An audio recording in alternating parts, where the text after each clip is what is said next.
I've been waiting for this. Oh, this ghost!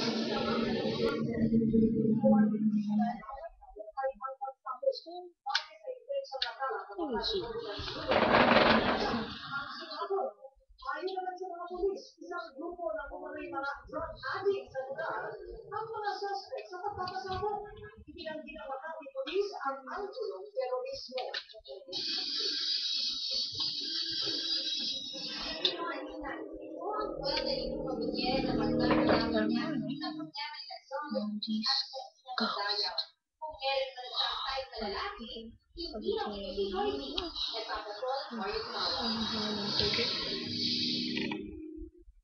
Sunod-sunod ang mensahe ng pagbubuhay sa mundo. Tapos ang eksklusibong panayan kay Shaina Magdaya ng Buena Punta. Ito'y matapos magpunos ang landas ng Shaina, Lloyd Dianupa, sa birthday concert ni Rina Morales.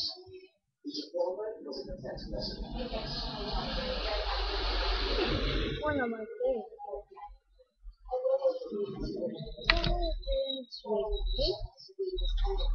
Is the thing of this other book is Lawat subukin ang inyong pasensya.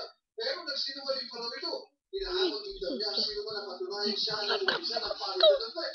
Bilman, ang nagtaw niya ang kabutihan nila. Di ko pa, apektado na rin ang boyfriend niya si Eduardo Puerta sa mga Garcia. Bukas na, di ba, masaya siya sa mga niyang buhay pag-ibig at okay sa niya. Wala nang problema sa akin, John Lloyd.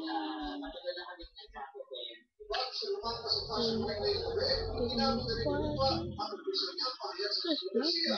Pumili siya na ang issue. Kasi chip-chip ang talaga. Anyway, it's very, very good. Also, ngayon, naiintindihan ko kung bakit niya ako pinag-text. Siguro, dala-dala na sa I would tell him messages not to niya, buy hindi it. ako